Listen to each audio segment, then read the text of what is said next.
Yesterday we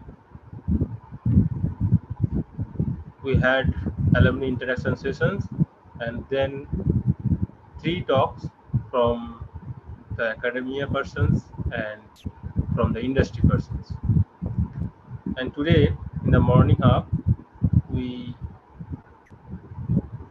interacted with the students about their business idea in bioinformatics.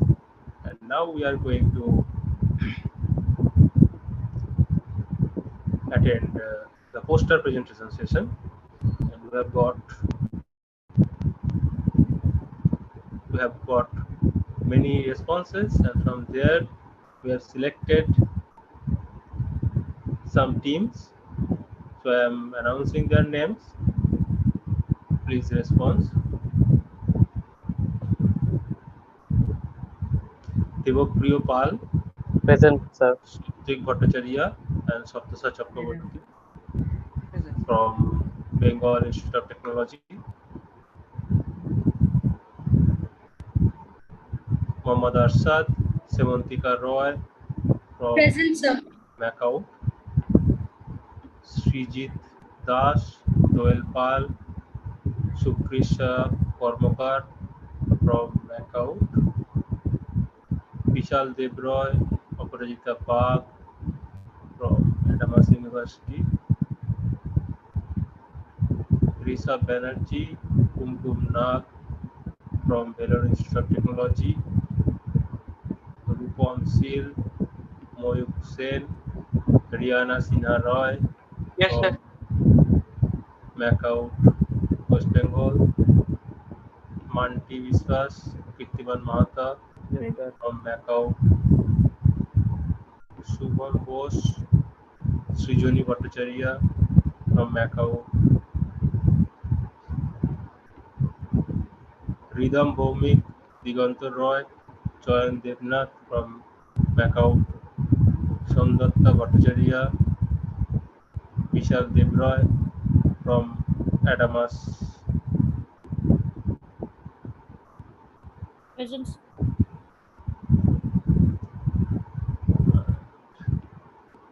Surya Sarathi Kumar, Nilatri Chaudhary, Isha De from Macau.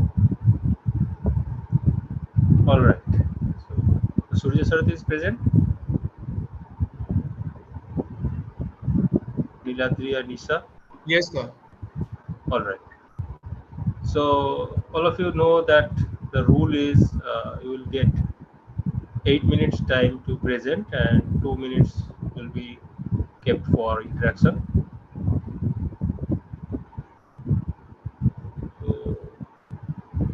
So Krisa Kormakar, do you have any query? Okay. I think it was reached.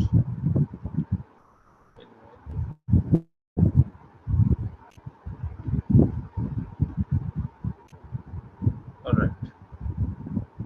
So once again, congratulations all of the participants for taking part in this event.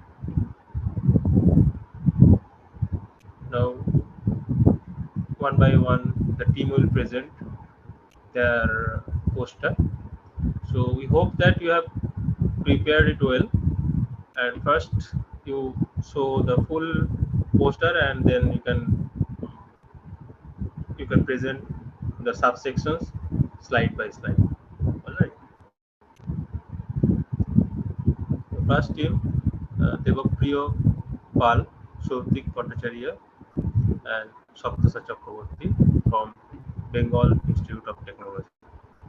So share your slide and start presentation.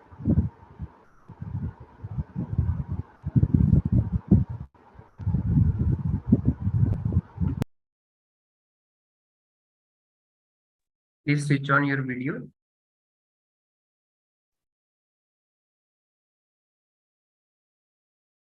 Good afternoon to all the participants and our esteemed judges.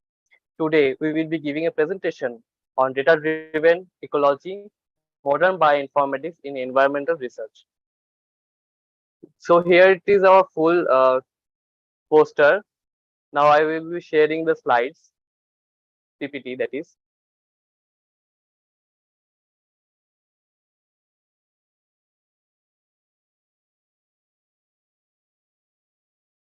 So let me introduce to my teammates, our second speaker, Shoptashu Chakraborty, and our third speaker, Shotik Bhattacharya. And I am Devpriyo Pal from Department of Biotechnology, third year, from Bengal Institute of Technology. So without any delay, let's delve into our topic. Let me introduce about our presentation.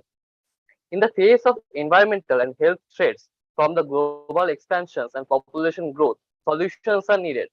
Frugality, population control, research, and technology are key. Environmental bioinformatics using computer science analyzes systems like bioredemption and risk assessment.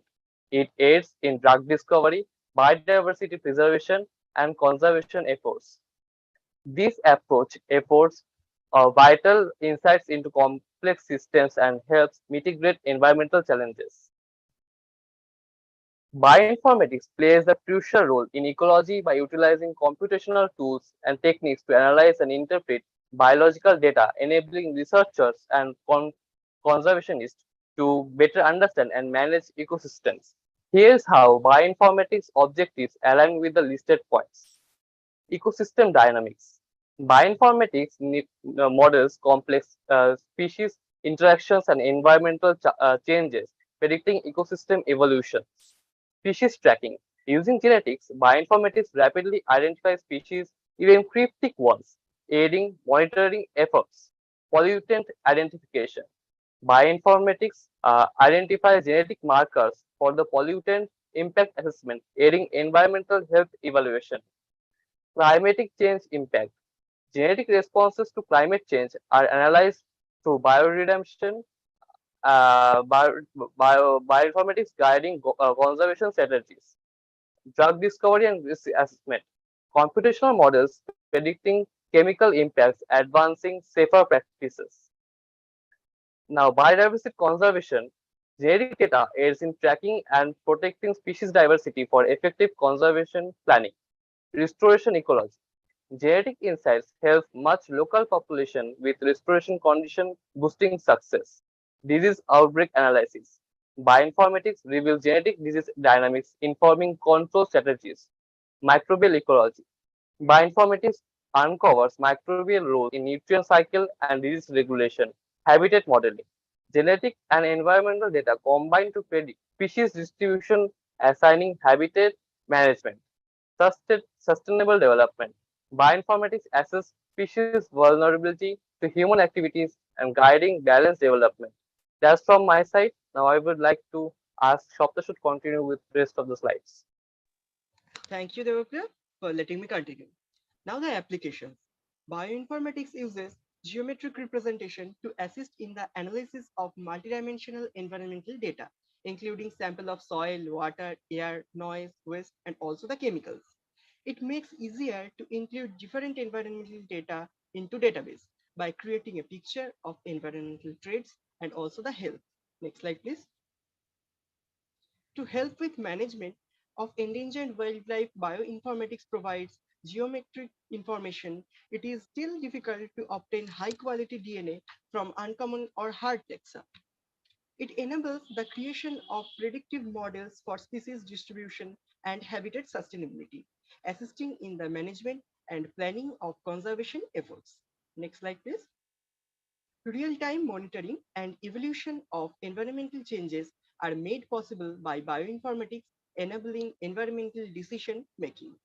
By examining environmental data, bioinformatics enhances continuous analysis and mapping of environmental factors. It aids in the discovery of novel biotechnological uses for environmental sustainability, such as bioenergy generation and bioremediation. Next slide, please. By making environmental data accessible and comprehensible, bioinformatics support environmental education and people awareness campaigning. Understanding how ecosystem, species, and climate change interact is crucial for developing effective strategies for climate change adaptation. Now, microbial investigation. It assists in examining how microbial population react to environmental changes and sheds light on how they participate in biogeological cycle and ecosystem health. That's all about from my side. Now I would like to call Shotrik to continue the rest part of the slides. Thank you, Shoptasha. So we have learned about the applications and the objectives of this presentation. Now I will Murti, like. can you be a louder? Thank you, Shoptasha. So now we have learned about the application and the objectives of this presentation. So now we will like to discuss about the challenges that is faced by environmental bioinformatics, which is a branch of modern bioinformatics in this 21st century. Although it is useful for sustainability, it has to tackle a lot of data and sequencing, which can be very challenging. So here are the discussed points: data storage and retrieval. Because of the large amount of genomic, proteomic, and other high thorough output data, effective storage and retrieval systems are required. After storage comes analysis, analyzing all these large scale genomic, proteomic, and environmental information presents computational, algorithmic, and statistical hurdles. Integration of multiple factors like gene environment interaction necessitates taking into account several genetic and environmental components at the same time, which presents modern computational methodologies and bioinformatic infrastructure to sign analytical complexity. Defect, detecting gene variant by environment exposure interactions can be difficult, especially when dealing with thousands of genes and their interactions with the environment. Local expert shortage.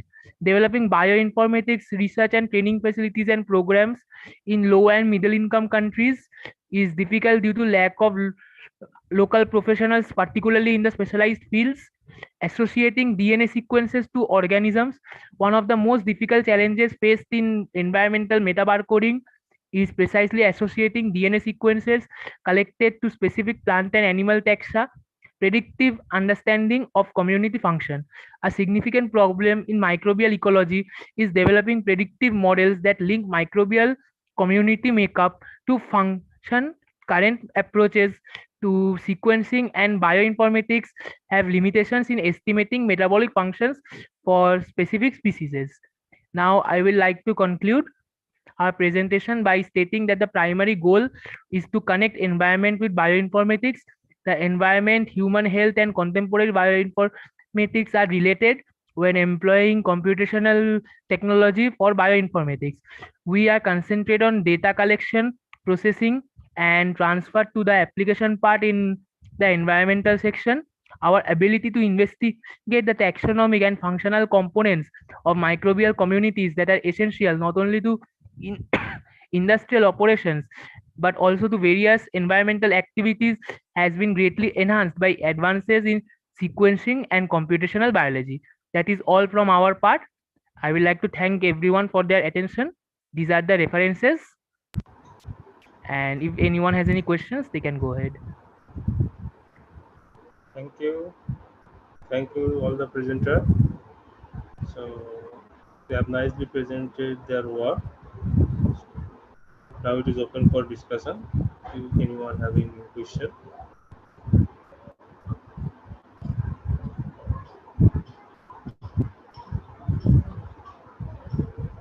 Okay. So if not, I have one question. So can you name one or few softwares or tools of bioinformatics used in such analysis? Sir, bioinformatics tools such as QIIME, BOLD, GIS, and NP, BEAST are some of the bioinformatics tools. And some databases we can gather data such as GenBank from NCBI, and then Silva, ABI, and Green Genes. We can collect data of several microbes and as well as environmental data, and we can interpret in this process. Okay. Okay. So thank you once again. Now moving forward, we are calling the next team. It's Mohammad Arshad and Semantika Roy from Macau, West Bengal. So now you can share your screen and start your presentation.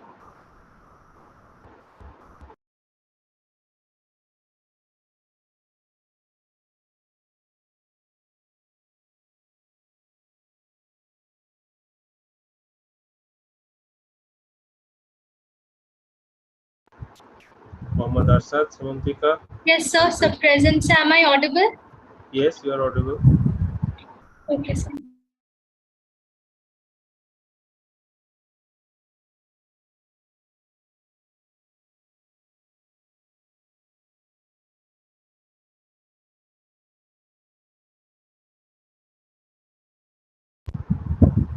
All right.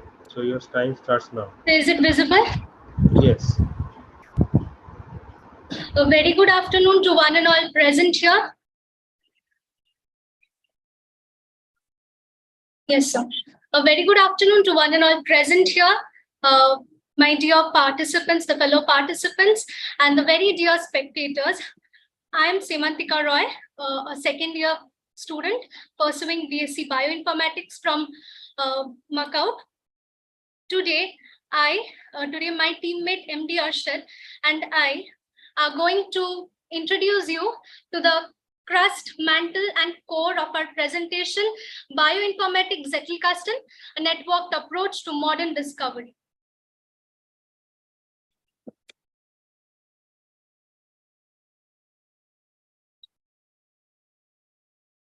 So just a minute, there's some technical glitch.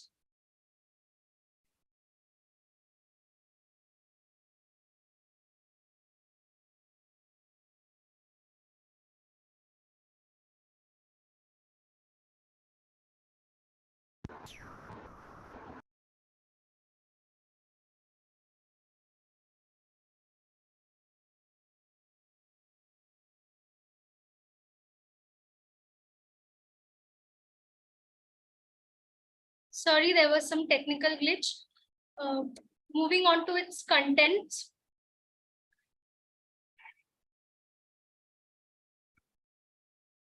Moving on to its contents, we'll move to the introduction. Then we'll know more about bioinformatics and why do we apply the method of Zettelkasten, followed by the real world applications, etc.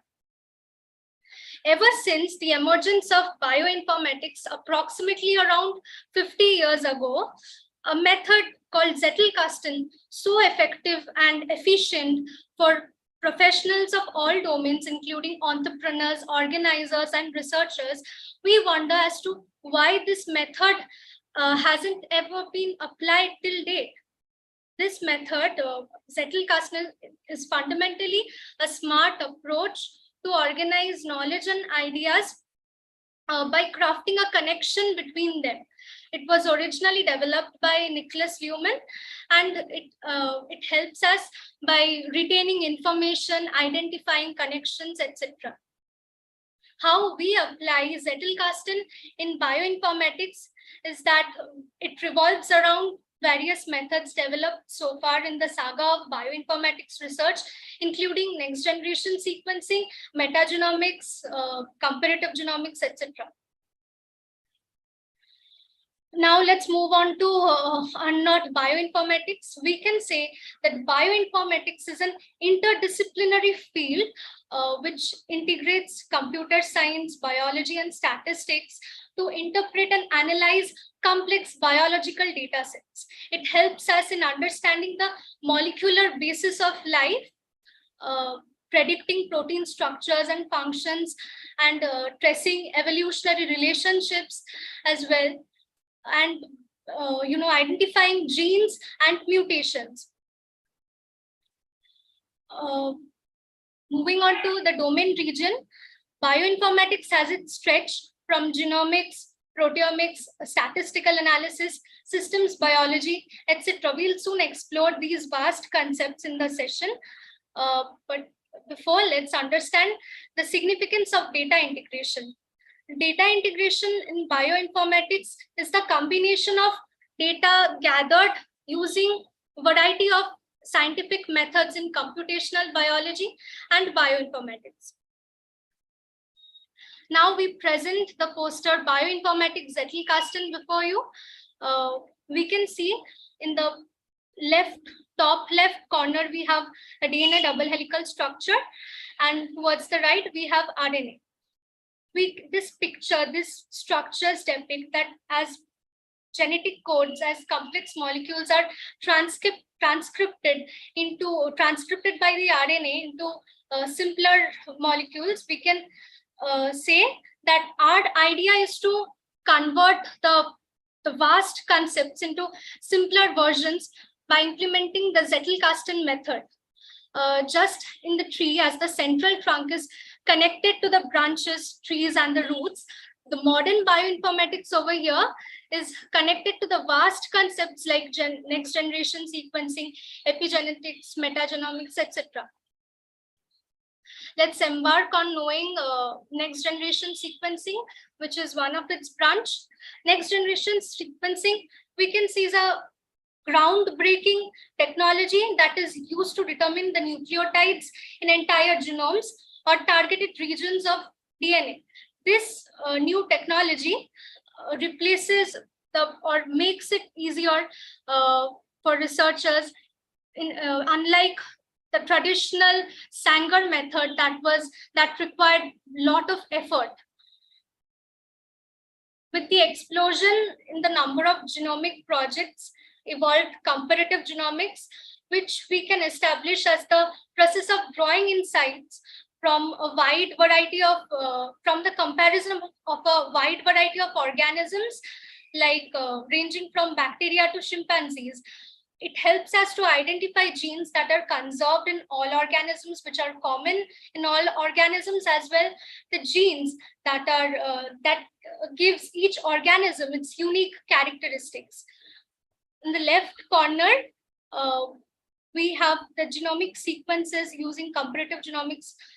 We have the genomic sequences of Mycobacterium, and I simply call Mycobacterium as take away everything and leave nothing bacterium.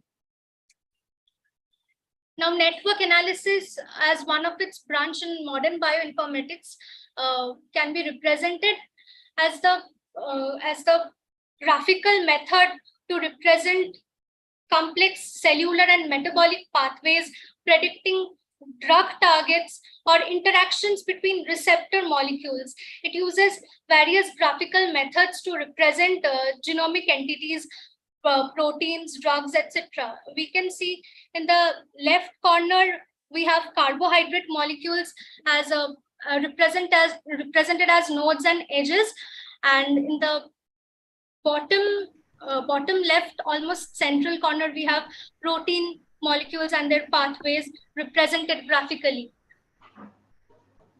I would like to share that the next part of the presentation will be carried forward by my teammate Arshad. So over to you, Arshad.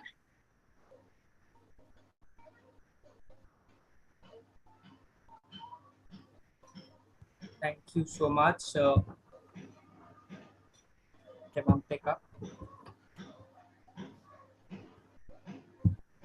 I hope I'm audible and stuff.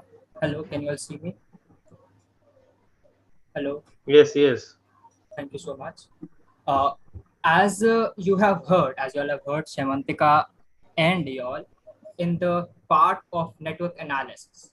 I'm going to go over to structural bioinformatics, which is an amazing interconnected structure from the part that have we derived from the NGS, that is next generation sequencing.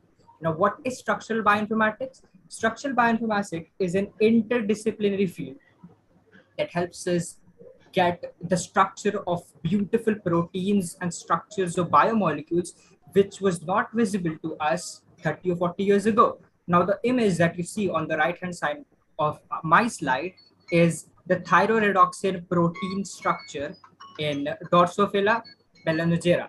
Now, what this protein does is helps in maintenance of shape and function of different proteins. And for reference, the PDB ID of this protein is 6ZMU. So there is a warning, 2 minutes more. Okay. Now, next slide. Let's move on to metagenomics. Metagenomics is another aspect of NGS that leads to metagenomics, or metagenomics itself is an amazing approach to microbiology that involves direct sequencing and analysis of tons of genetic content of many organisms at one time. Okay, the image that you see here is the sample of 1,122 MAGs, that is metagenomic assembled genomes, and you see there are a comparison on the B part of the graph. Moving on to epigenetics, as we all know, epigenetics is a branch of genomics that delves into the epigenetic modification. Now, what the image you see here is an amazing representation of what happens in the stem cell differentiation during the embryonic stage. Moving on to the last, not last, but more or less to the last part, is precision medicine and personalized genomics. Now, precision medicine is an approach to healthcare that tailors medical decisions, treatments, and interventions to individual characteristics of each patient. And with the help of genomic research of every individual, of let's just say one individual for the precision medicine of that person, that creates a precision medicine for himself with the help of the personalized genomes that is created with the help.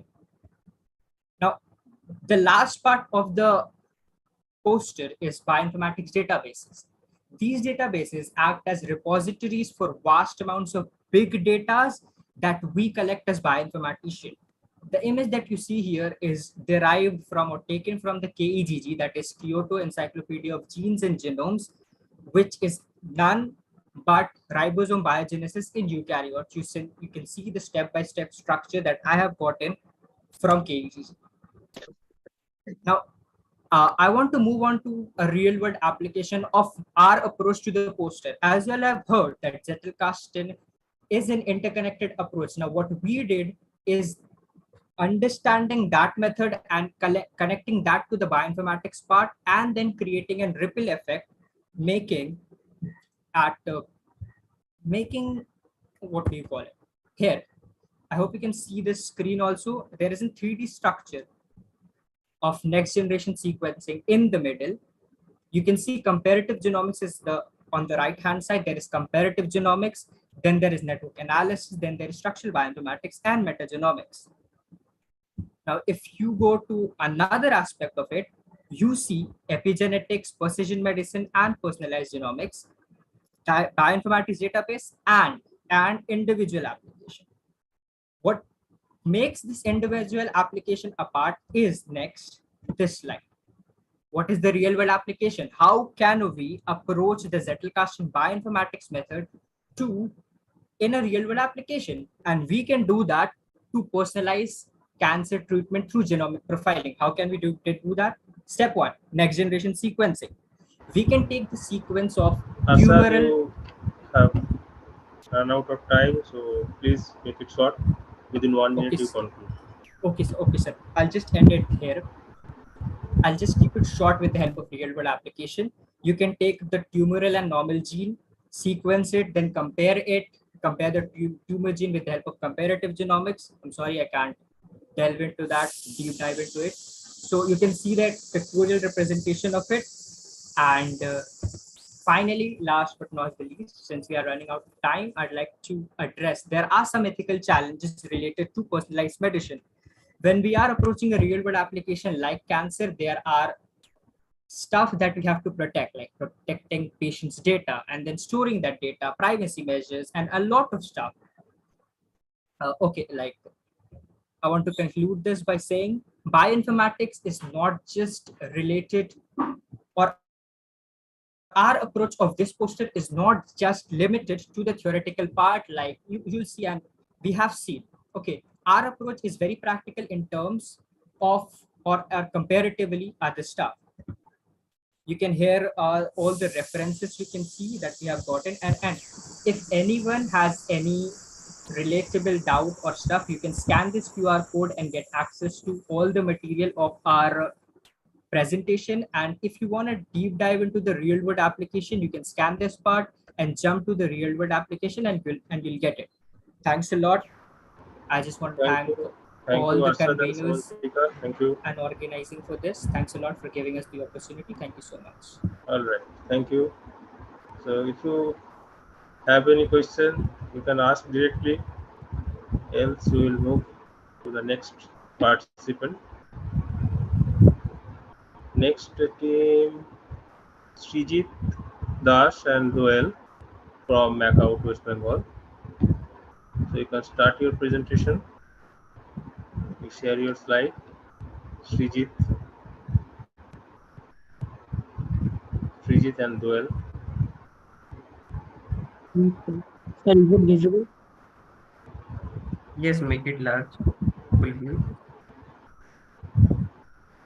And Vishal and Aparajita, you also prepare. Next is your turn. Yes, it is visible.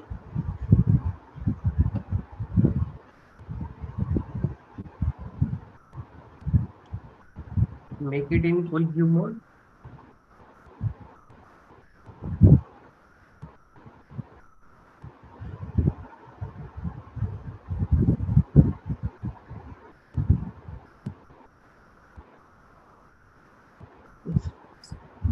Good afternoon, ladies and gentlemen. It's my great pleasure to welcome you all to this presentation on the role of bioinformatics in personalized medicine. My name is Srijit and I will be your host today. Joining me in this presentation, there are three students from McCourt University's Biotechnology Department, namely Sukrisha Kormakar, Srijit Das, and Doel Pal. Together, we will explore the fascinating world of bioinformatics and its impact on personalized medicine. As we all know that the personalized medicine is a rapidly growing field that aims to provide individualized treatment to patients based on their unique genetics makeup and other personal factors. Bioinformatics, on the other hand, is the science of collecting, analyzing, and interpreting biological data using advanced computational techniques. In this presentation, we will discuss about how bioinformatics has revolutionized personalized medicine by enabling researchers and clinicals to analyze vast amount of genetic and clinical data, identify disease-causing mutations, and to develop targeted therapies that are tailored to individual patients. So, without further ado, let's dive into the exciting world of bioinformatics and personalized medicine. I would like to call Sukrisha to continue our upcoming part.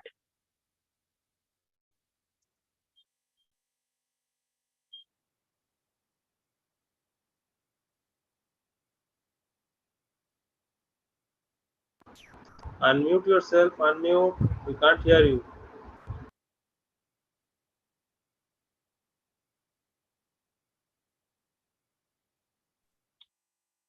You're Hello, not audible. Sukrisha. Yes, Hello, am I audible? yes.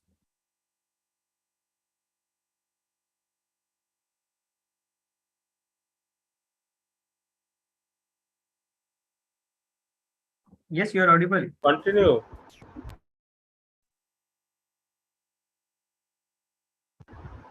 Again, you are not No, audible. no, no. Your voice is not coming.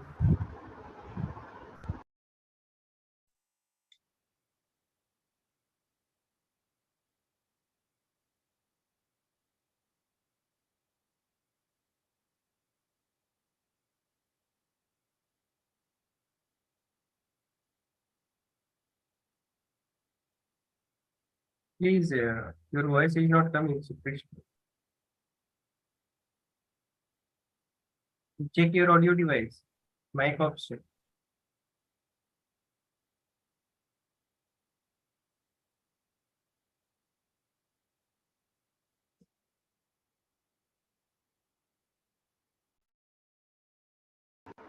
Sukrisa, speak out. Your mic is on, so you can start.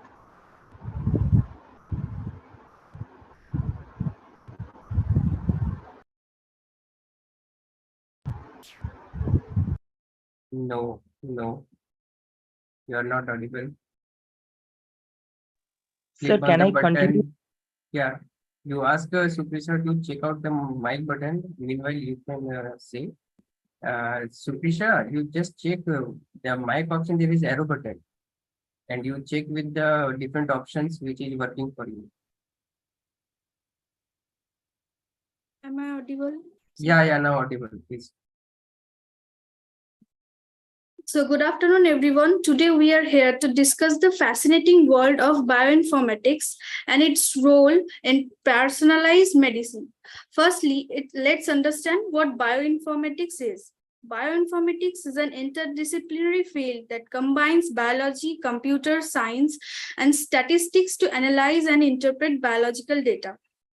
It involves the use of computational techniques to collect and analyze vast amount of biological data, such as DNA sequence, protein structure, and gene expression patterns. Now, let's move on to the personalized medicine. In short, personalized medicine is a medical approach that takes into an account individual variety of gene, environment, and lifestyle for the purpose of optimization, disease prevention, and treatment. It involves tailoring medical treatment and therapies to the specific needs of each patient rather than using a one-size-fits-all approach. The relation between personalized medicine is crucial. Bioinformatics plays a significant role in personalized medicine by enabling researcher and clinician to analyze a large amount of genetic and clinical data quickly and accurately. By analyzing this data, clinician can identify disease-causing mutations and develop targeted therapies that are tailored to each patient's specific needs. So moving on to the next slide.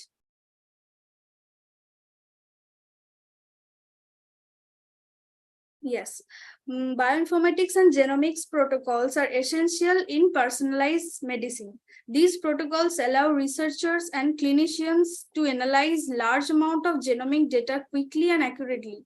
They help to identify genetic variation that may be responsible for a particular disease or condition, allowing for more precision diagnosis and treatments. Now let's discuss the effectiveness of personalized medicine. Personalized medicine, by tailoring treatment to each patient's specific needs, personalized medicine can increase treatment effectiveness and improve patient outcomes. Secondly, it can reduce adverse drug reaction. Personalized medicine can also help in identify patients who may be at the risk of adverse drug reaction due to their genomic makeup, allowing clinicians to adjust treatment plans accordingly. Finally, the main objective of goals of personalized medicine include disease prevention, diagnosis, prognosis, and targeted therapies. Now, what is disease prevention? Personalized medicine can also help identify individuals who may be at higher risk of developing certain disease, allowing for earlier intervention and prevention. What is diagnosis? Personalized medicine can help improve the accuracy of disease diagnosis by analyzing a patient's genetic makeup and other personal factors. What is prognosis? Prognosis can help predict the prognosis of a disease and its high likely outcome based on a patient's genetic makeup and other personal factors. Personalized medicine also help in develop targeted therapies that are tailored to each patient's specific needs, increasing treatment effectiveness and reducing adverse reaction. In conclusion, bioinformatics plays a crucial role in personalized medicine by enabling researchers and clinicians to analyze vast amount of genetic and clinical data. Personalized medicine offers many benefits, including better treatment outcomes, reduced adverse drug reaction, and improved disease prevention. The main objective of personalized medicine includes disease prevention, diagnosis, prognosis, and targeted therapies. Thank you. That's all my about part. And I would like to call Srijit for continuing the next part. Thank you. Thank you, Sukrisha. Today, I am here to talk about the fascinating field of bioinformatics and its role in personalized medicine. Bioinformatics is a relatively new field that combines the computer science, biology, and statistics to analyze the biological data. The field has come a long way since its inception in 1960s, and today it plays a crucial role in the development of the personalized medicine. Please change the slide. The idea of the personalized medicine dates back to the early 1900s when physicians began to recognize the different patients responded differently to the same treatment. However, it wasn't until the completion of the Human Genome Project in 2003 that personalized medicine became a reality. The project provided researchers with a map of the human genome, which allowed them to identify genetic variations that contribute to disease or drug response. One of the key components of the personalized medicine is statistical analysis. Personalized medicine relies heavily on the collection and analysis of the patient data to develop tailored treatment plans. Bioinformatics and its statistical data analysis plays a crucial role in this process by providing tools to analyze large datasets and identifying patterns that may be missed by the naked eye. Bioinformatics steps in the genomic data processing for personalized medicine involve several steps. The first step is data acquisition. Please change the slide, which includes the collecting patients. The first step is data acquisition, which includes collecting patient samples and sequencing their DNA. The next step is data pre-processing, which involves quality control, filtering, and alignment of the DNA sequences. The third step is variant calling, which involves identifying genetic variations that may be relevant to the disease or Last drug 2 minutes. response. Last 2 minutes. The final step is the annotation, which involves interpreting the genetic variations and their potential impact on health. In conclusion, the personalized medicine is promising approach to healthcare and plays a crucial role in revolutionize the way we treat diseases. Bioinformatics plays a crucial role in process by providing tools to analyze the genomic data and identify genetic variations that may contribute to disease or drug responses. Ongoing researchers and development in this field are making personalized medicine increasing variably and with the potential to improve patient outcomes and transform healthcare as we all know it. Thank you for listening. Now, I would like to call Doel to continue the next part.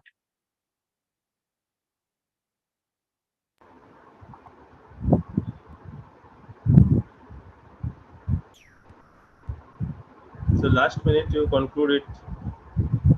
Thanks, Srijit, and a very good afternoon to everyone. I would like to discuss the various stages of personalized medicine design, the advantages and disadvantages of this approach, research and development in this field, and its application.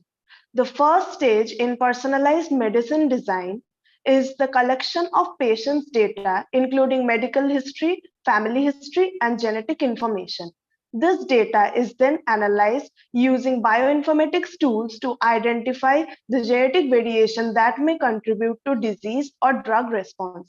Based on this information, a personalized treatment plan is developed for each patient. The second stage involves the implementation of the personalized treatment plan. This includes the use of targeted therapies, gene therapy, or other innovative treatments. Regular monitoring and adjustments to the treatment plan may be necessary based on the patient's response.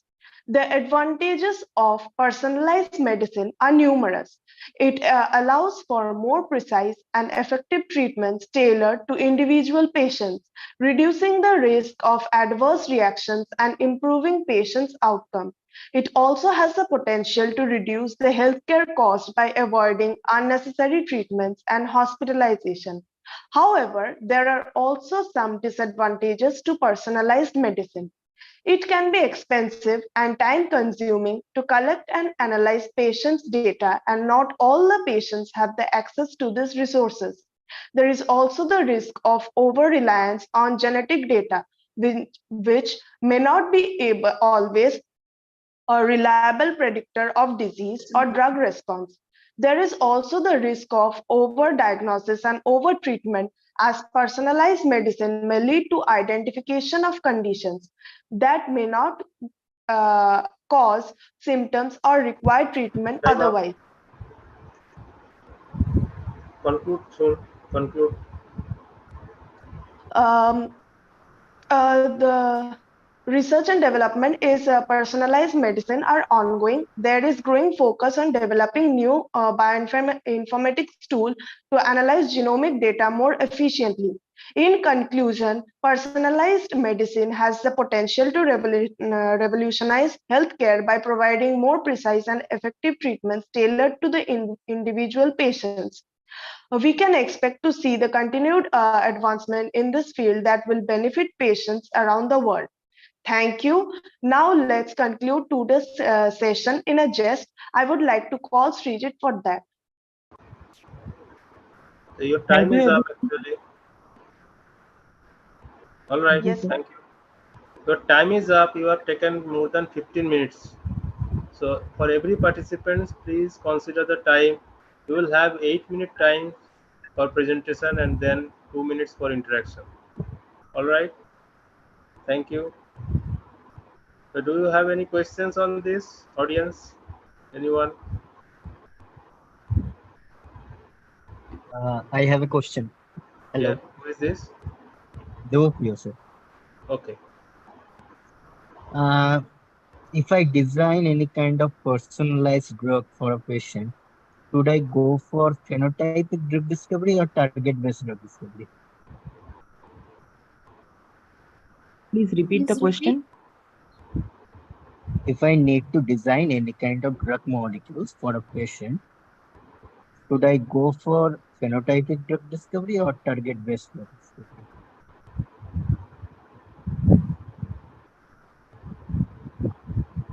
Targeted discovery. Sorry,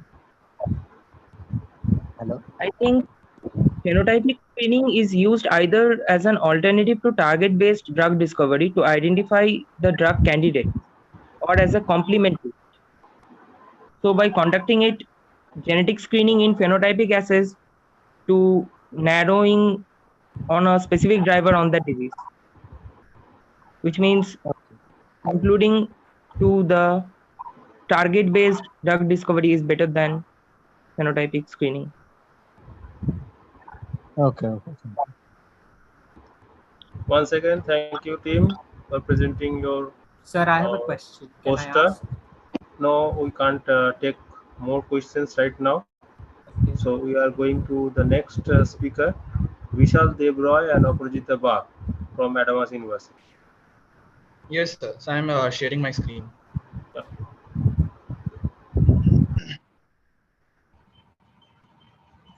Please give me a second.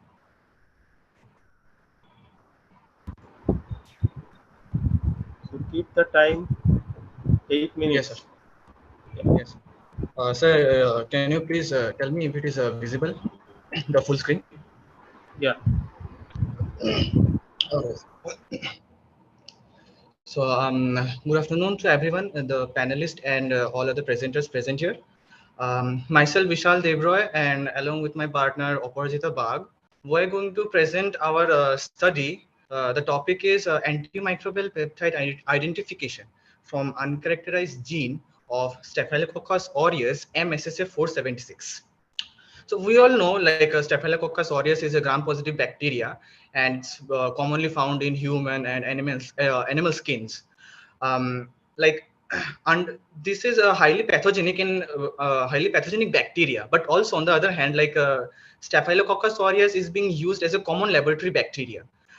Their ability to develop antibiotic resistance, lowering their effectiveness on existing therapies, is a significant issue.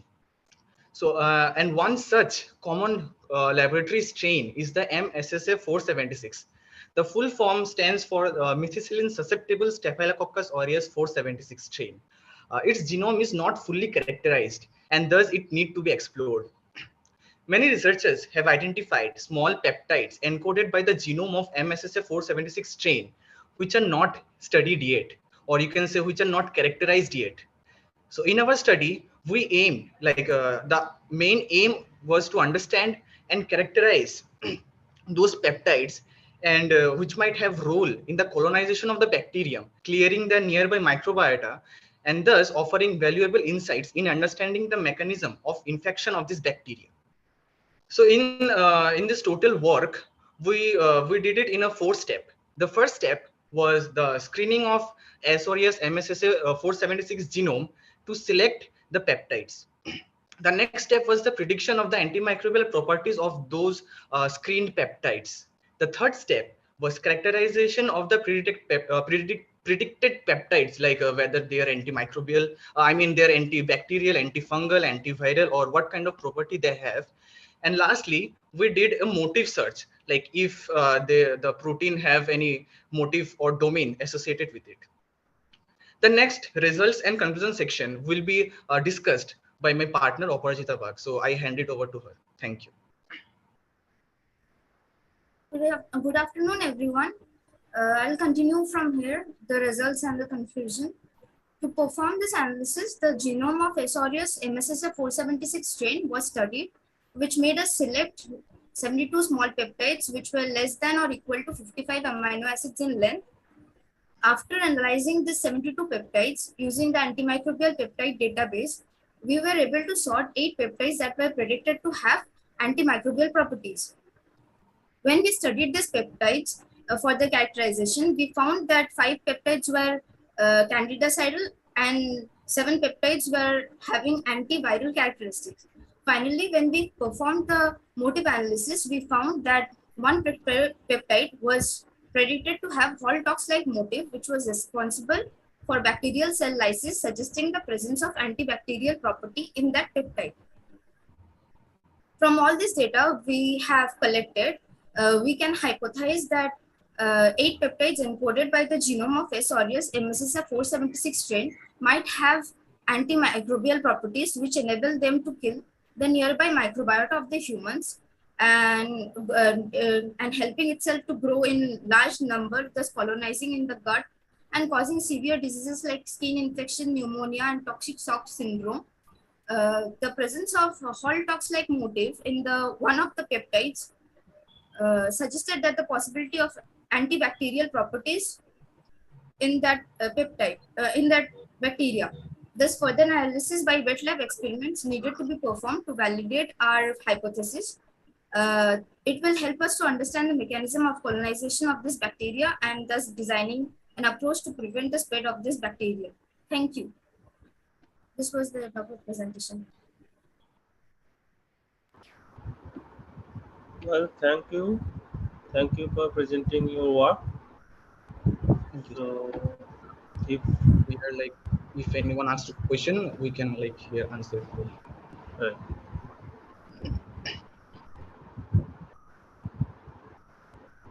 From audience, you can take one or two questions. What is the screening method that you all have used for screening S. aureus? Well, the screening method was totally based on amino acid length. Like for this genomic study, we used the web server called as CAG organism. So we went in the server and just studied the genome. So there we sorted the peptides which are less than 55 amino acids in length. So that was the screening strategy.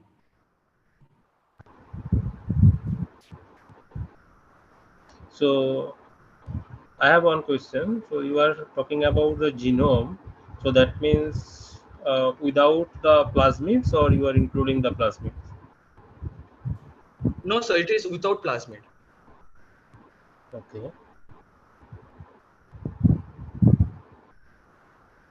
So, all this, have you found out any novel genes, or all these are already identified? No, sir. As I said, like the genome of this strain, the MSSA 476, it is uncharacterized. So, like, this is the like prediction we have done. So, yeah, obviously we will do the wet lab experiments to confirm our hypothesis. Actually, All right.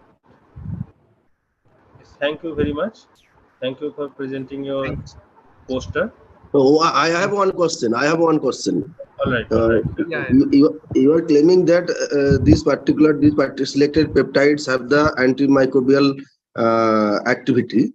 Uh, now, have you blast this peptide against the database to search for the homologous sequences for the selected peptides, and which are already known as the antimicrobial, have the antimicrobial activity, or like that particular protein have the antimicrobial property? Can you like I didn't get your question properly. Like First of all, the thing is, I I didn't I'm claim. telling that you are claiming that those selected peptides are and showing antimicrobial activity. And Hmm. I'm telling to you that have you searched for the homologous sequences in the databases, which proteins are homologous to this particular set of peptides, and those particular proteins are already showing the antimicrobial activity. Yeah, definitely. Like this, the server we used for this antimicrobial prediction was called as antimicrobial peptide scanner. So in the Hmm. background, they are basically doing this blast only. So Hmm. they're like doing the sequence alignment with the like already known antimicrobial peptides, and based on that, they're predicting how much like my peptide, how much it is carrying the antimicrobial property. So So yeah, they have already searched it through the server only, means database yeah, only. yeah. Hmm. It is totally So, predicted. I So think we are not I doing think anything. it was necessary to show the multiple alignment in this poster Uh-huh. of that particular selected peptides and the homologous proteins, and also you have to say about the particular homologous proteins, how they are actually showing the antimicrobial activity. That's why that one will be the ray of hope to understand the mechanism of your selected peptides. Yeah, To sure. I get you. Yeah, I get you. Actually, like we didn't went through that much. We were planning to go with the wet lab experiments, so we don't like go for more prediction or something. before going through the wet lab experiment, Hmm. first you Hmm. go through the blast and then see the homologous proteins and how they are actually showing the antimicrobial activity. Then you will plan for the wet lab experiment. I think before that you must do this. Okay. Thank you so much for your advice. Thank you so much. Thank you all. Now, moving forward, uh, we are calling Rishabh and Kumkum from Vellore Institute of Technology. Rishabh and Kumkum, are you present?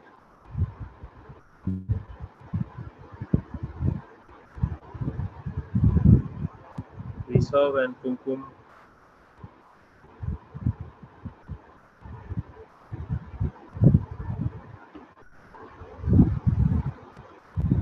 Probably they are not there.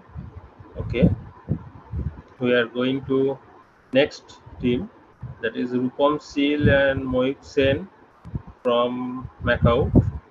Rupam Seal and Mohit Sen. Hello, So sir. Am I yes, audible?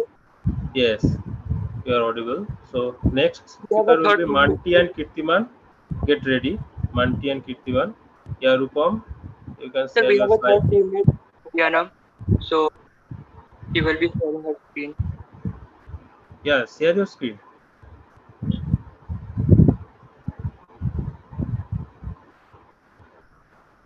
Good afternoon, everyone, and thank you for letting us participate in this event. And hi, I'm Rupam Sil from BSc Bioinformatics second year, and my teammates are Moyukshan and Rihanna Sinha. So our topic is machine learning in drug discovery, and these are the topics that we have mentioned in our poster, and we will dive deep into each topic in our presentation.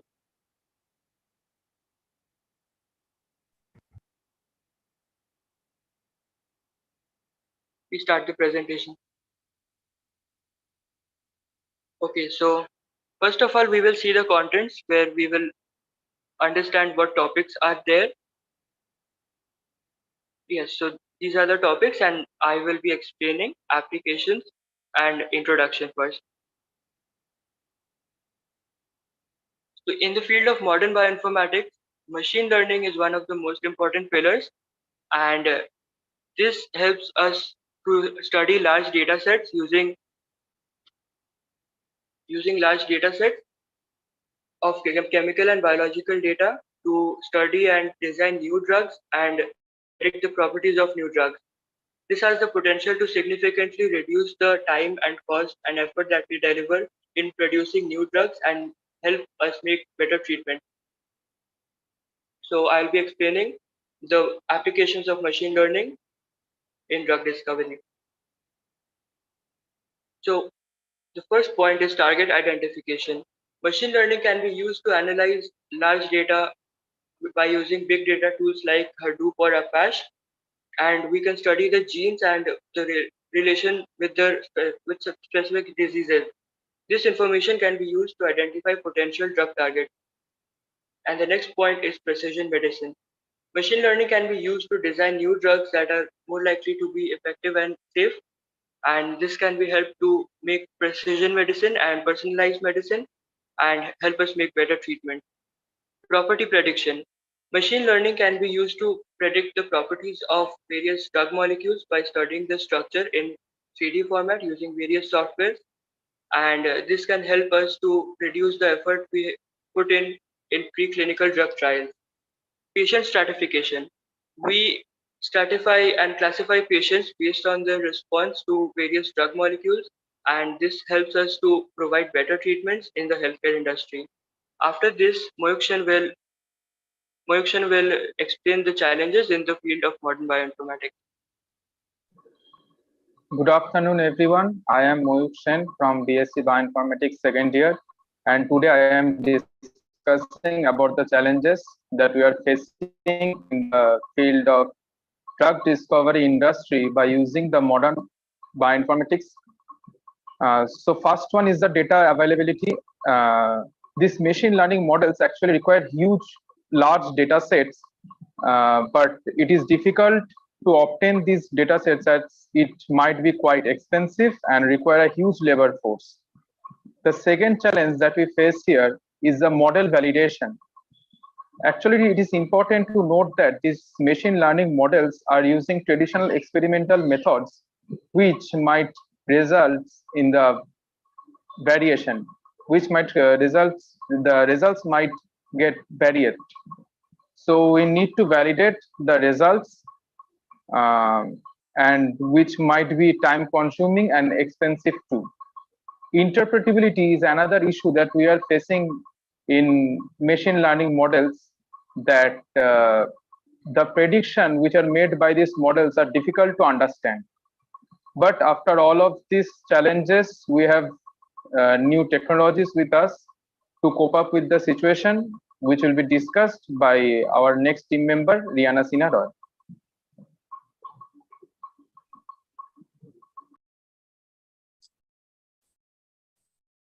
Good afternoon, everyone. I am Rihanna Sinaroy from BSc Biotechnology second year. Now I will be discussing the various technologies used in drug discovery.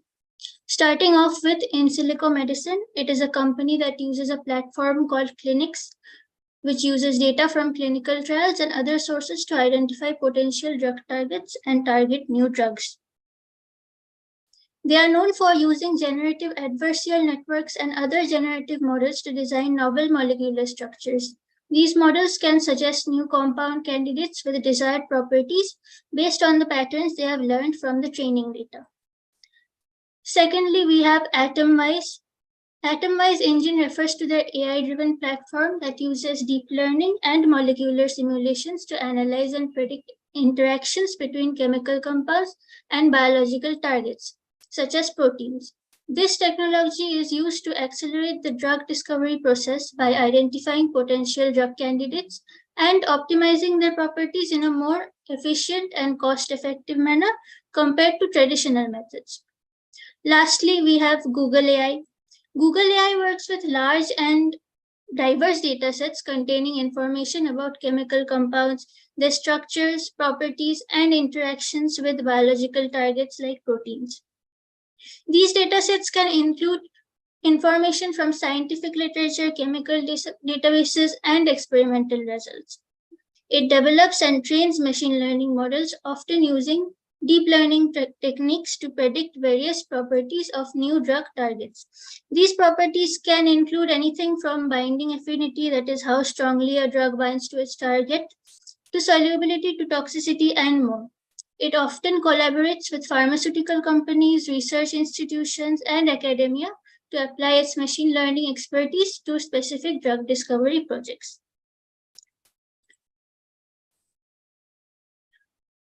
With this, I would like to conclude that by harnessing the power of algorithms and data, scientists can predict potential drug candidates more efficiently, saving, of course, time and resources. We hope this presentation has painted a somewhat clearer picture of how machine learning and AI has revolutionized drug development and made advancements in the field of bioinformatics as well as biotechnology. With this, I would like to hand over the presentation to Moyuk Shen. So thank you guys. From our team, I, Moyuk Sen, would like to express my heartfelt gratitude to our esteemed Department of Bioinformatics, our HOD said, Dr. Somen Kumar Pati, to our technical staffs, and also our seniors who have given us this wonderful opportunity to complete this project. Special thanks to our mentor, Dr. Chittobroto Mal, who has given his support and time throughout this presentation. My team members have also helped me in completion of this project by giving their knowledge. Our families has also given us immense love, encouragement, and support. I would also like to thank our audience from the bottom of my heart for their time. Thank you. So if anyone has any questions, we are open to answer. Yeah, thank you all. So it's nice to see that the biotechnologists and bioinformaticians are working hand in hand. So it is actually required for the upcoming days, and we hope that you will continue your friendship and your collaborative work, so that you will get success in future life. Yes, thank you. Thank you, sir. Sir, any So, question? we are not getting any questions right now. Thank you once again. So we are moving to the next speaker. Okay, sir. Thank you. Yeah, Manti Biswas and Kirtivan Mahato from Macau, West Bengal, and Subham Bose and Srijani Bhattacharya. You prepare for the next presentation. Now, Manti and Kirtivan. Thank you, sir. I'm sharing my PPTs. Okay. Yes. So please keep in mind that only 8 minutes you will get and 2 minutes for interaction. Okay. Is my PPT showing? Yes. Okay. So make it full screen. Yes.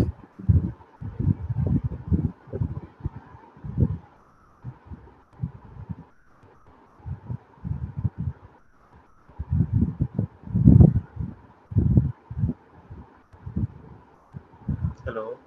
Yes, sir. Is this The poster is not clear. Is there any way to make it more clear? So you just make it full screen. Is this full screen, sir? No. Okay. Okay, I'm showing. Okay.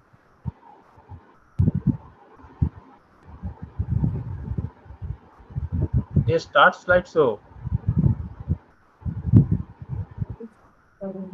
Sir, some technical is showing and it's not full screen right now. So can I stop share and after that?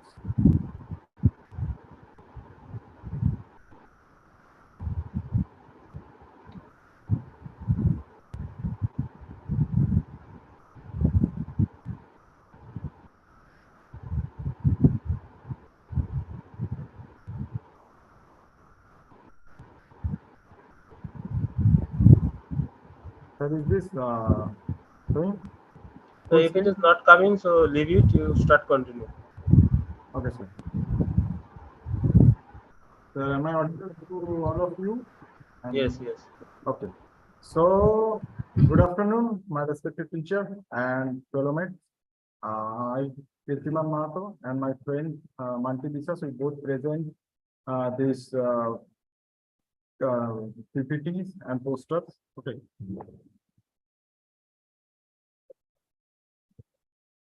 So our topic is in silico analysis on Norwalk virus molecular docking for the target tools in antiviral drug discovery. We are both from MTech Bioinformatics Department, second year. Okay. So what is Norwalk virus? Norovirus is especially, it's from norovirus genus and it's a calciviridi family. And it's also called winter vomiting bug. It is split into 6 genogroups, which are further subdivided into 30 genotypes. Okay. And it has 3 ORF region. Like ORF, we all know that open reading frame. It's a 3 ORF. ORF1, ORF2, ORF3, and ORF. Okay. So in ORF1, we take only ORF2 and ORF3. Why we want to take ORF1? Because ORF1 encodes polyprotein that function in viral replication. So that's why we didn't take ORF1. And we take ORF2 and ORF3 for ORF2 is major capsid protein and ORF3 for minor capsid protein. So what are the symptoms actually in norovirus? The clinical symptoms of norovirus is firstly the vomiting. An onset vomiting can occur on the first day of the following exposure to the virus and has been suggested to be the reset of delay in gastric emptying, and also the abdominal cramps, fever, watery diarrhea, headache. So now, what are the receptor and what are the ligands? Here we have choose 6CRG. This is the PDB-ID of the receptor. Okay, so murine norovirus in MNOV and human norovirus HNOVs, we are mainly, both are similar, and we mainly work on MNOVs, murine norovirus. The genome structure of this murine norovirus is MNV1 capsid protein kinase. This is the name, and it has 180 molecules present. This MNV1 capsid protein kinase, and our ligand is, we have choice that caffeine, which inhibits adenosine binding, the adenosine mediated down regulation and CNS activity. That's why we chose caffeine. After that, main workflow part coming up. At first, we run BLAST. After that, cluster omega and cluster W for multiple sequence alignment and homology modeling also, and ERAT. ERAT is specially used for Ramachandran plot, and after that molecular tracking. Later slide, we will discuss about much details about this workflow. And now I am handed over to my fellow friend, Manti Research, to carry forward this.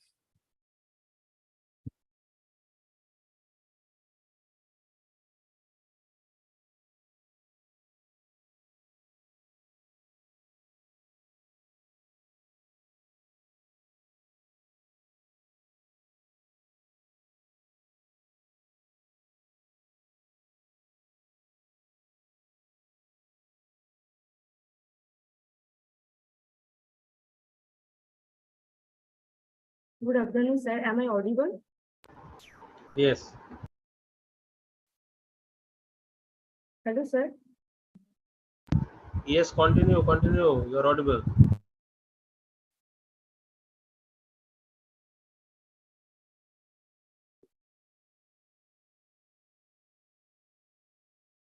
So I am going to discuss about the methodology of this topic.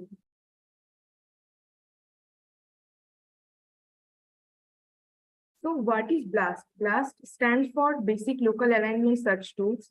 We all know that. BLAST can be used to infer functional and evolutionary relationship between sequences, as well as help to identify members of gene families.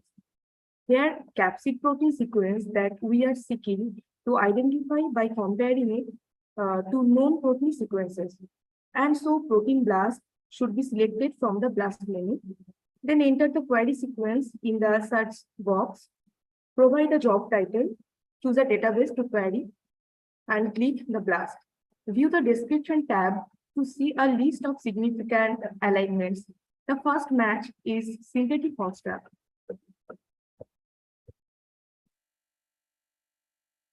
Now, this is the result we get from cluster omega.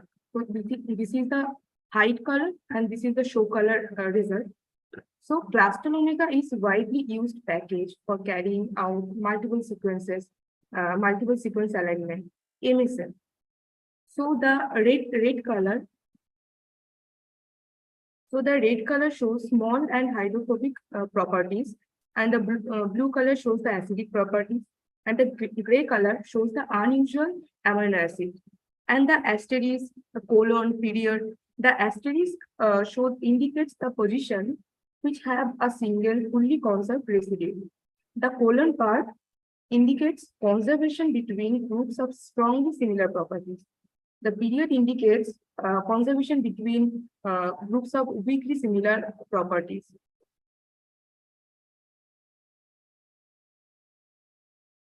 Now, cluster W.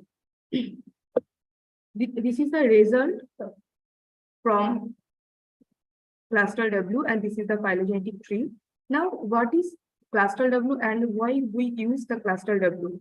Through cluster W, align the sequence to each of the previous sequences. The result of the MSA that are shown here, and the phylogenetic tree that is also produced using cluster W. Cluster W alignments using the neighbor journey method by Pymol bootstrap.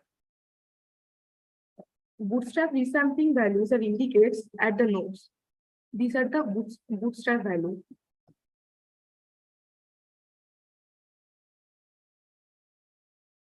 And then homology modeling. Homology modeling is done to get 3D structure of a protein. This is the 3D structure of a protein. For that, we have to go to Google, type and search switch model XPassive. We have to paste our FASTA sequence, give a project title, then click on search for templates. After appears output as 3D protein structure like that, we only require the Q-man score from this. So the graph shows 3 different zones of Z score. This is the Z score 1, 2, and 3.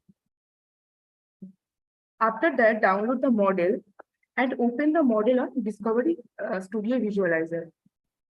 And if there is water and heteronym present, then we will delete the impurities.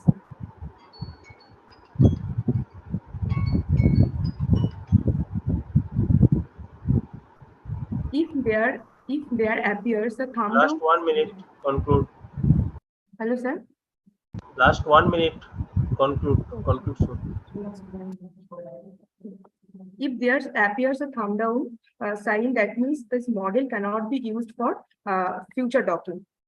Homology modeling is effective method for predicting ligand receptor interaction. So this is the thumbs up sign. That is why we select this model for docking.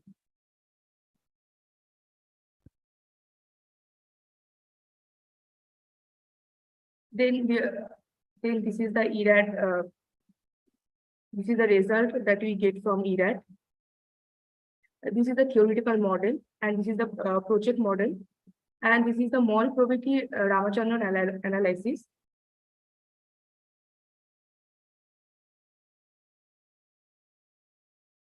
And this is the Ramachandran plot. So there are 17 validated residue we found, that is glycine 175, tyrosine 270, proline 126, and so on.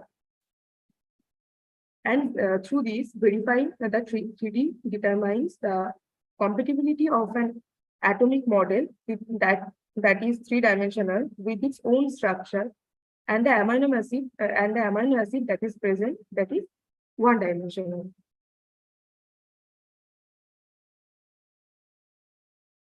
And then molecular docking. This is the configuration file that we create. This is ligand name caffeine.pdbqt, and the center XYZ is 43, 50, and 150, and the exhaustiveness should be 8. And this is the grid box file, and this is the command prompt.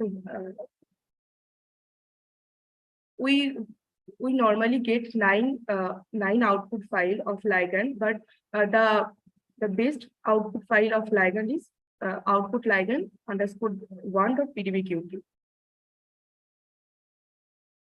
So get to the conclusion soon. Sorry, sir. Get to the conclusion, please.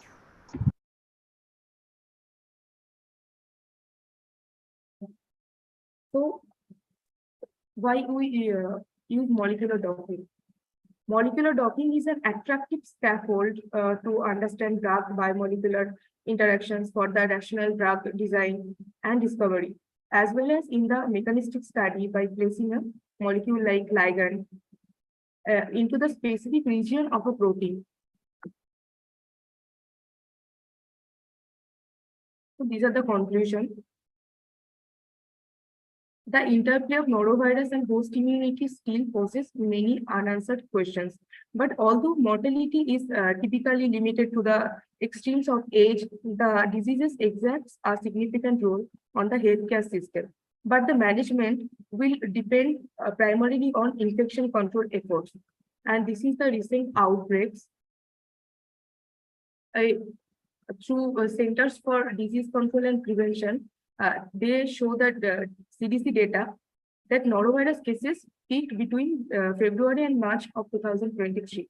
On CDC chart shows that cases during the peak of the 2023 norovirus season were lower than they were 2022, but higher than in 2021. Thank you, sir. All right. Thank you. Thank you for presenting your poster. If there is any questions, we can take one or two. I have some questions. Who is it? Hello. Devapriya, sir. Okay, go ahead. Can you please tell me when you have crystal structure, what is the need to do molecular modeling?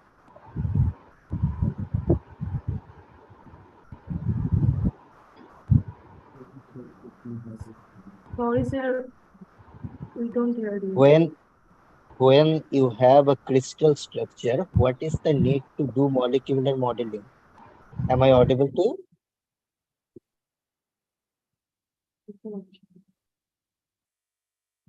Sir, if I am audible to you, please convey my question to them. Yeah, he is asking that the model, the crystal structure is available. So what is the need for modeling again? Sir, please repeat once. Question is the molecular structure, that is three-dimensional structure, is already available. So why do you perform molecular modeling again? That the structure is available, but they use the infection control efforts from this. But we are trying to discover the vaccine. This is why we mainly do this. As per my knowledge, molecular modeling is a step when you don't have molecular modeling you need to do when you don't have the crystal structure or okay sir, fine sir. Okay sir, fine. Thank you. All right. So thank you for presenting your PPT here. Now we are going to our next speaker, Shubham Bose and Srijani Bhattacharya from Macau, West Bengal. Shubham, are you present?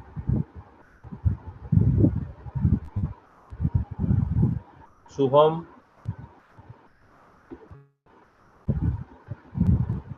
Bose and Srijani Bhattacharya.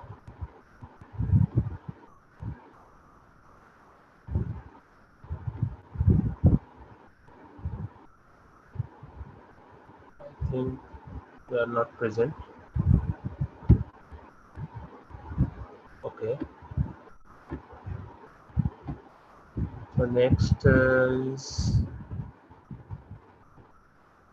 is Somdatta Bhattacharya and Vishal Devroy from Adamas University. Yes, sir, present. Share the Yeah, you share your screen and keep in mind that you will get 8 minute time and then 2 minutes for discussion. okay, sir. So start your presentation.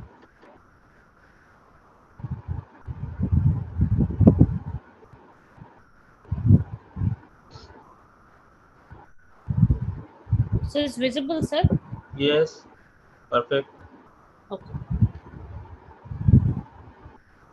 Good afternoon to one and all present over here. I'm Shomdatta Bhattacharya, the Department of Life Science and Biotechnology at Adamas University. Uh, the participants for this presentation are myself. I'm a PhD research scholar, Department of Life Science Biotechnology at Adamas University, and my fellow researcher and also the participant here is Vishal Devroy. He's from the Department of Biochemistry, School of Life Science and Biotechnology, and my supervisor is Dr. Arijit Bhattacharya. The topic of my poster is modern trends and applications of bioinformatics in addressing the viral pathogenicity of a pathogenic virus through computational identification of the potent, druggable, and the natural bioactive compounds as suitable alternatives to synthetic drugs. So in this investigation, we have done our work with a particular pathogenic virus, which is Nipah virus. Now, Nipah virus is an RNA virus. So first we would like to know that why Nipah virus, this RNA viruses have been chosen for our study. RNA viruses have high mutation rates due to their RNA-dependent RNA polymerase. The fact that nucleotide incorporation errors go uncorrected most of the times. These viruses have genetic heterogeneity that enables them to quickly adapt to changing conditions and overcome environmental challenges such as host switching, antiviral drug treatment, and host immune responses. The presence of RDRP, that is RNA-dependent RNA polymerase, leads to high mutation rates in their genome, and they do not have proofreading activity. That is the reason in very short period of time, we find that RNA viruses, they provide us with large amount of variants, and it becomes difficult to control the virus. Now, our study is related to a particular RNA virus, which is a negative sense single-stranded RNA virus, that is Nipah virus. Now, Nipah virus has, it consists of 9 proteins with 6 structural and 3 non-structural proteins. We have targeted 5 important proteins which are associated with the pathogenicity pathway of the virus. We have targeted glycoprotein, fusion protein, nucleoprotein, phosphoprotein, and matrix protein, and RDRP. Now, we will learn a little bit about the hosts that are associated with Nipah virus. Nipah virus is a zoonotic virus that is just transferred from the animals to the human beings. Now, Nipah virus, the primary host is bats, and from there it is transmitted either to humans or through an intermediate host, pig, from pig to humans. Now, what exactly happens in Nipah virus? It actually leads to alveolar infection in the initial stage, and the viruses, the viral molecules are transferred through blood, and it reaches the brain through the blood-brain barrier. And there in the brain, there is a blast of immune responses. There's a cytokine storm that actually leads to encephalitis and death. We will see certain data on the fatality of the virus, why it is important, why we have chosen the virus, because high fatality rates are observed in different countries. Like first, the outbreak was seen in Malaysia in 1998, and later in different other countries, like including Bangladesh and India. Despite being a disease that has been the cause of severe casualties, it has remained a much neglected area of research till date. Now, many antiviral drugs have been explored and developed, but with limited efficacy. Our main aim is to look for the plant-derived molecules, that is phytochemicals, since they're organic, natural, and devoid of side effects, and that can be very good lead if we are able to develop certain nutraceuticals that can impart long-term immunogenicity through food supplements. Now, these are our objectives. We have conducted a pan-proteome exploration of the important proteins of Nipah virus, and we have studied the best suited phytochemicals. We have studied the phytochemicals through extensive literature survey and different databases. And the 5 important viral proteins have been obtained from the PDB, Protein Data Bank.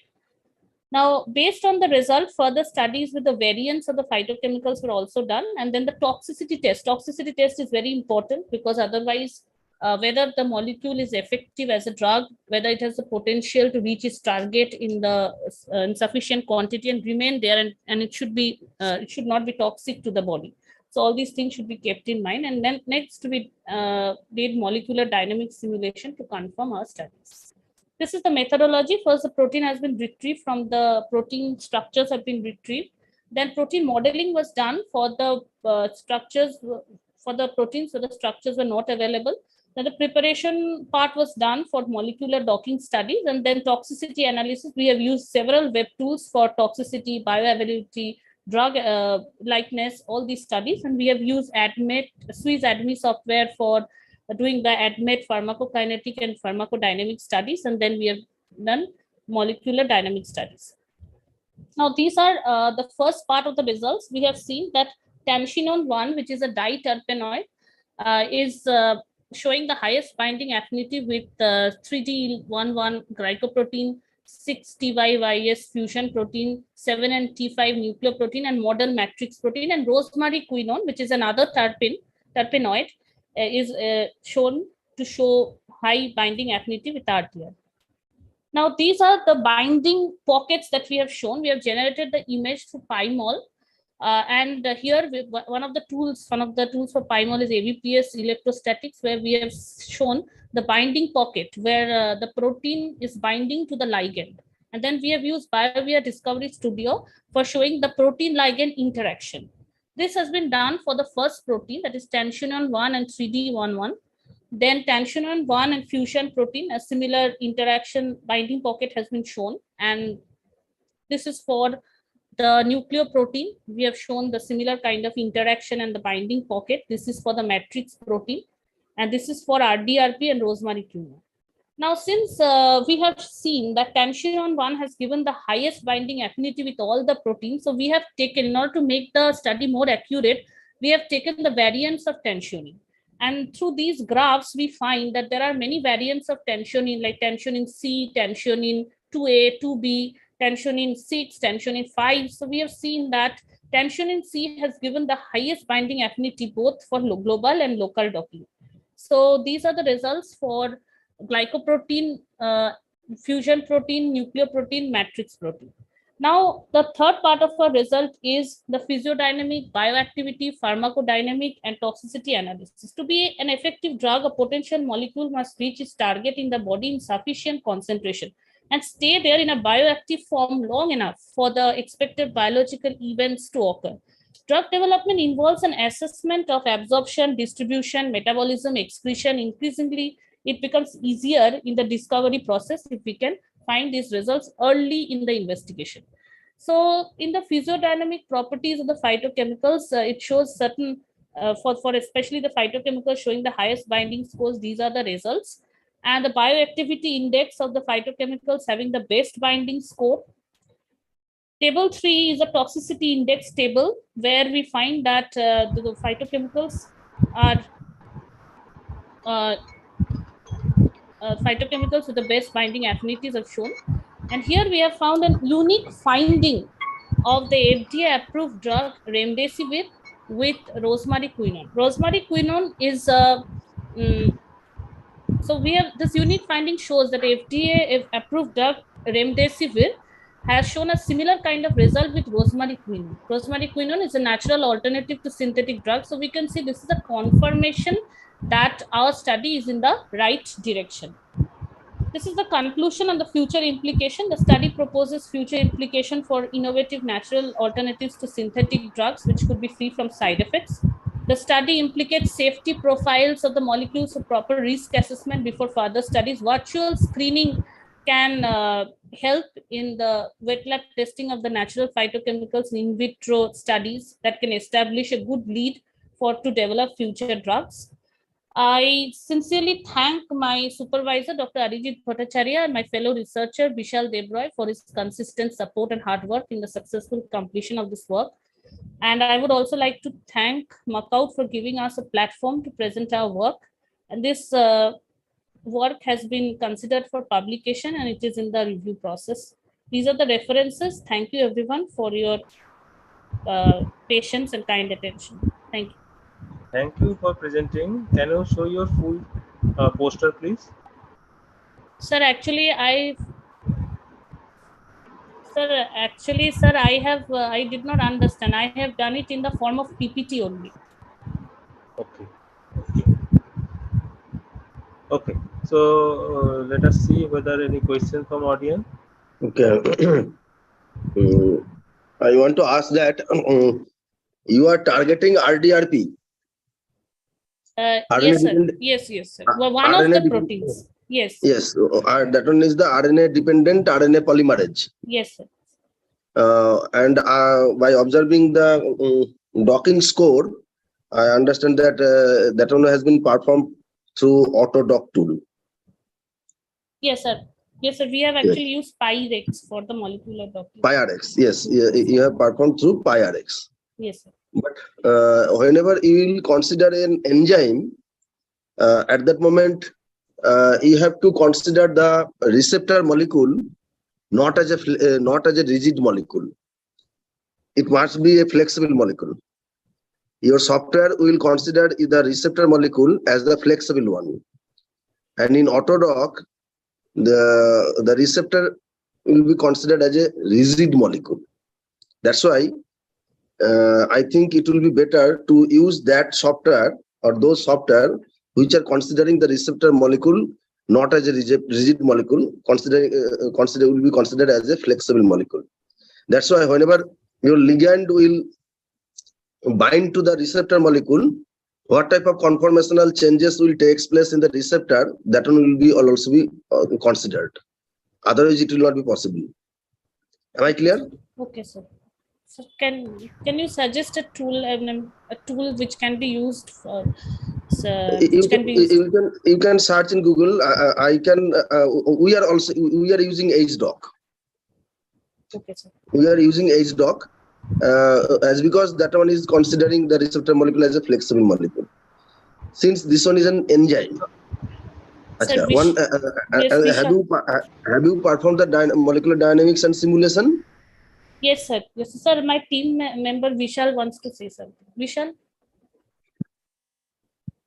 Yes, sir. So pardon me to interrupt in the middle, sir. Actually, like during one of my study with molecular docking only using Pyrex, so I found like after binding with the ligand, the structure of the protein is changing actually. Like if I say like the crystal structure I have downloaded from the PDV, so it's orientation, and after performing docking in Pyrex, so okay, so I have now two models, the original crystal structure and the docked model. So when I aligned them, there was a little bit structural difference in the that inhibited one. But So I think all we know that the proteins are in the system. In the system, the proteins are not a rigid molecule. Proteins means the enzymes are not the rigid molecule. But whenever you are running AutoDock, that one is considering the receptor molecule as a rigid molecule. That's why I am telling that it will be better to use those software which are considering the receptor molecule as a flexible molecule. So, and the jiggling, it will allow the jiggling. So in dynamics and simulation also, that one will also be reflected. Okay, yes, you please show the slides. Okay, so thank you for your presentation. Hope it is over as there are no many questions. Thank you, sir. Welcome. In simulation, whether you have got the stability? Yes, sir. Yes, sir. We have. You are not showing that result. So yes, that we have not included in the slide. Okay. All right. So we are moving to our next participant, next team, Surya Saruthi Kumar and Nilatri Chaudhuri and Isa Dev from Macau. Hope you are ready. Yes, sir. Am I audible? Yes, you are audible, and please turn on your video and keep keep in mind that you will get 8 minutes time to present and 2 minutes for interaction. Okay, sir.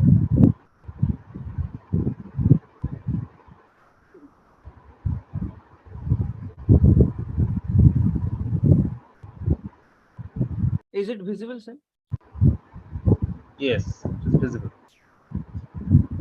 Okay. Is it visible now? No, now it's blank. Yeah, now it's okay.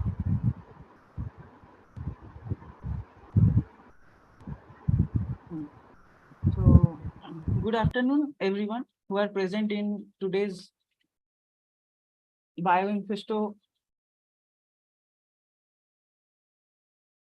Sorry.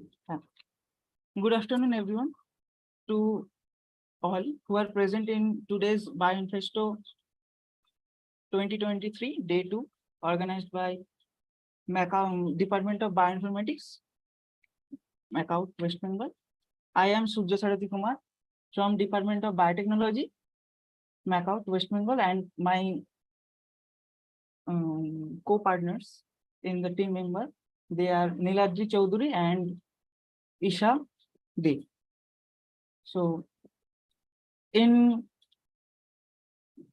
today's presentation, our main focus is on an in silico approach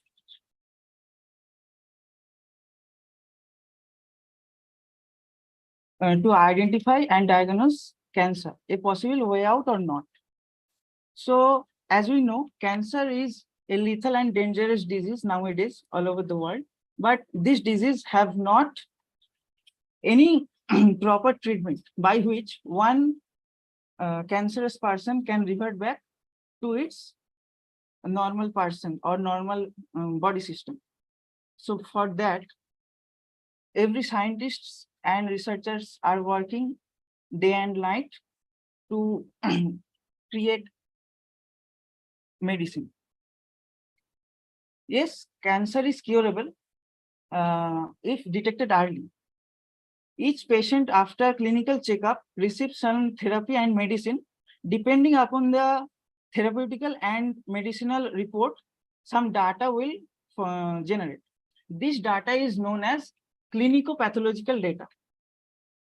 This data can be further analyzed and correlated for further experimentation and creating some new drugs. And another hot topic in today's world among the bioinformatics or biologists are AI and ML, artificial intelligence and machine learning process. So humans can correlate or analyze certain data to a certain amount of efficiency because humans cannot be accurate as our computer. So we can use artificial intelligence and machine learning process along with computational algorithms to analyze and correlate those clinical pathological data which are being stored in the online platforms. Just like our protein data bank PDB, NCBI, where PDB genome sequences, nucleotide sequences, everything is being stored for experimentation and further various types of processes, scientific processes. Here in this presentation, we are mainly focusing on the identification and diagnosis process of cancer through in silico process. And in some minutes, we will cover some of the processes by which we can analyze and correlate those clinical pathological data through in silico study. First of, we will go clockwise from isoform expression analysis, then box plot, then stage plot in this way. So first of all, isoform expression analysis.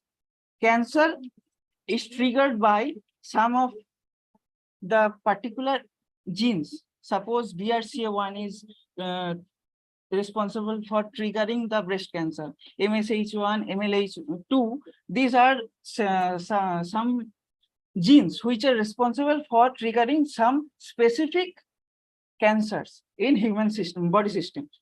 So depending upon the up regulation and down regulation of these genes, cancer is formed.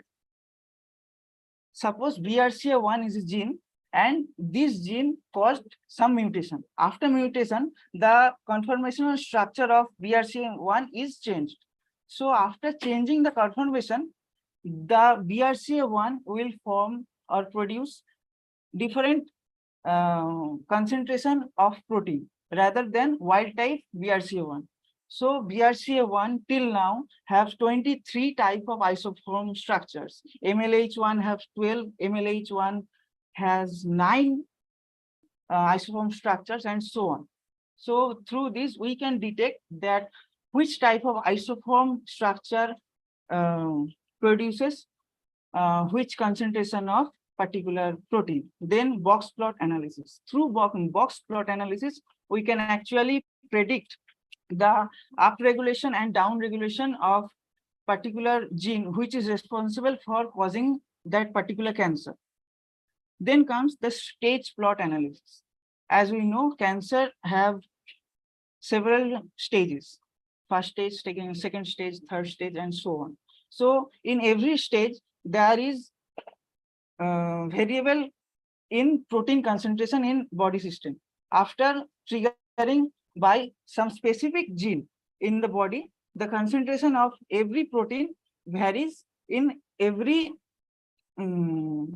stage. So through stage plot, we can actually determine the variable concentration of protein. The stage plot is mainly produced with the help of phytochemical result after checkup or certain experimentations. And this stage plot is also known as violin plot. Then gene expression profile is mainly calculated with the help of TP53 mutation.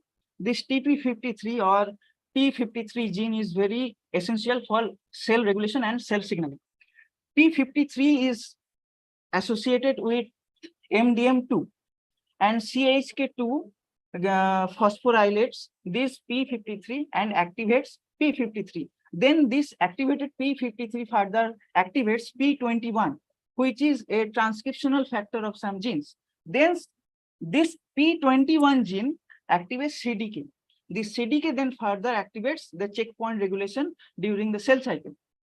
When this is the straightforward reactions by which cell cycle is carried out properly. But in cancerous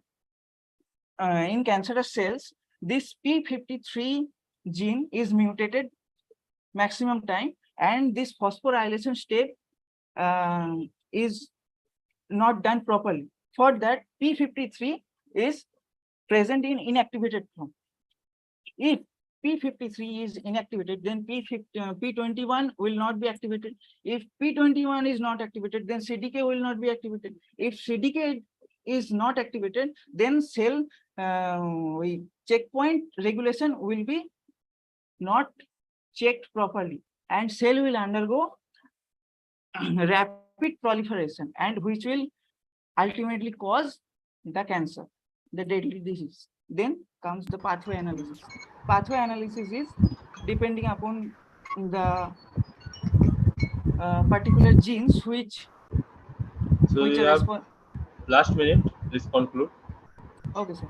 So pathway analysis exactly under helps us to study the exact pathway which is required for particular cancer causing genes. Then comes the immune response. The body responses differently depending upon the type of gene which is activated by mutation. So through these experimentations in silico studies, we can actually predict the pinpoint of this all cancer clinico-pathological data, by which we can actually predict in which way we can trigger our treatment in future days, because in till this time we have only clinical pathological data, not in silico applications is not properly done till date. If we take help of in silico experimentations, then we can analyze and correlate those huge number of data in short time with high efficiency. This is the main point. For this, in silico approach may be useful for our cancer diagnosis and identification in future. And lastly, I want to thank Department of Bioinformatics, MacOut, for giving us this opportunity for presenting this poster in Bioinfesto. Thank you. Thank you. Thank you for your presentation. It is open for discussion. If there is any question.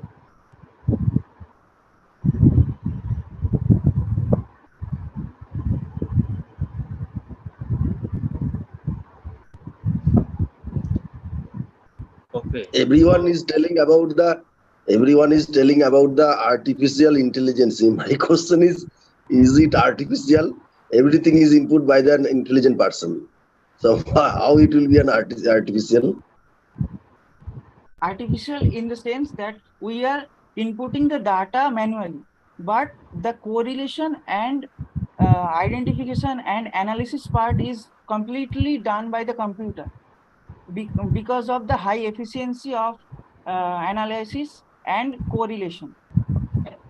A human, if tries to correlate or analyze those huge number of data, it is not possible to analyze those huge number of data with high efficiency. That is why artificial intelligence is mentioned here.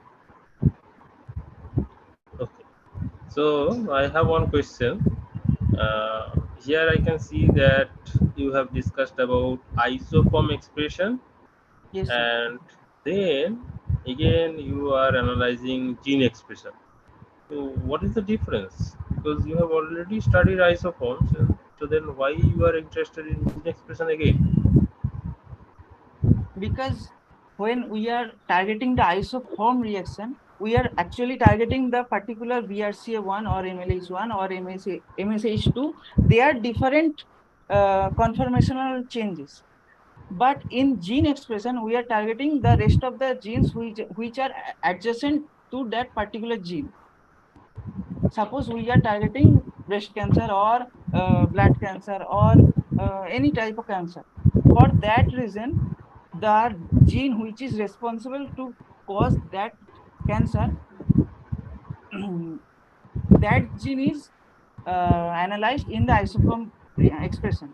But in gene expression, we are uh, analyzing the rest of the genes which are triggered or somehow affected by that mutation in the cancer causing gene. That's why we are analyzing the rest of the genes, because particular one gene cannot cause any cancer. After Yes, mutation, that is true. But in that case also we can say that no, we need to know the isoform of the rest of the genes also, because you are saying that isoform expression of particular genes may are the culprit of causing the disease, but uh, the other genes which are also associated with those culprit genes, so for them why are you studying the gene expression? For them also you can find out the isoform expression. Where is the yes, sir, problem? there is a point that cancer databases which are available right now, in that databases, the point you are mentioning, that facility is not till date updated. For that purpose, we have to go with the machine learning, I mean, coding. Through coding, we have to analyze those. But the point which I have telling in this presentation, this is fully uh, dependent on the database by which we can analyze this clinical pathological data by one click. If we want to analyze um, the data as a whole, as you were telling that all genes expression in one go, then we have to use Python or Java or C++, this language. And this is, and in those languages are not very much um, easy to everyone. That's why No, I no, am. no. For that case, you can always collaborate with your bioinformatics friends or those who know computer well. But you need to uh, mention that why you are using that. Why? There What is is the one more purpose? problem.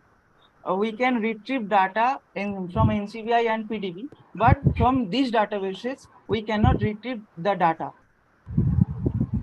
Which data? Clinical pathological data of cancer. The databases which are available right now, GEPIA or Walcan or GEPIA2, from those databases, we cannot retrieve data. You can download the data. You can. The option is not available in those No, databases. individual. For individual genes, you can No, analyze and you can download the data. no, it is not available. For that reason, I am telling one by one. This is the main reason. We cannot retrieve the data. Like we can retrieve the data from NCBI or PDB, then we can analyze in other softwares or web browsers. There is a problem in cancer databases, which I have Sorry used. to interrupt, excuse me, sorry to interrupt. But for clinico-pathological data for cancer, you can always use TCGA and CBio portal. These are bioinformatics databases, which allows us to take the data that have been uploaded in the past by bioinformatician on the topic of oncogenesis and clinical pathological approach of cancer. Yes, those databases are directly connected with those databases which are I am telling. You can search it on Google that GEPIA and GEPIA2 Walcan. Those databases are made for cancer by experimentation only. You are correct, but there also, if you are inserting one gene, so their expression value you can download from there also. The graph, Expression plot we can download, but the right? data, exact data, we cannot download. So for that, you need to go to the mother database, that is TCGA, Arsad mentioned right now, isn't it? Yes, sir. So from there, you can download the raw data set if you want to do that. Anyway, all right, good, very good. So I can't see any more questions. Thank you once again. Thank you, sir. Thank you, Surya Saruthi and your team members for participating in the event. So now we are at the end of this event. So 2 day long, we have presented Bioinfesto from the Department of Bioinformatics, Macau, West Bengal. So it was an amazing experience for us also, that we got many responses from not only from bioinformatics, from different background students like biotechnology, pharmacy, etc., etc. So hope you have enjoyed this event. And now the announcement regarding the certificates and the mementos. So we who will stand will rank first, second, or third in the today's event. Uh, so new business idea and poster presentation. So, so we will judge it, and uh, we will share the results by email, and those who will rank, they will get the prizes, and you need to collect that from our department, from our office.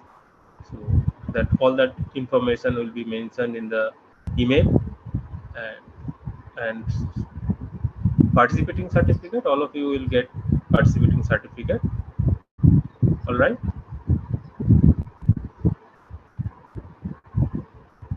So there is a Thank you, feedback sir. link. There's a feedback link. Please fill the feedback. feedback link given in the chat.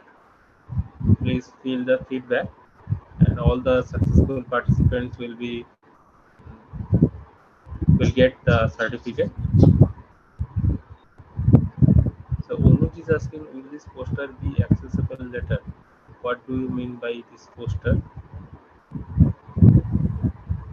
Anuj, can you clear your question? The certificates will be given via mail, sir. Right, right. No, this poster, one of the participants is asking, will this poster be accessible later? Poster means what? Which poster?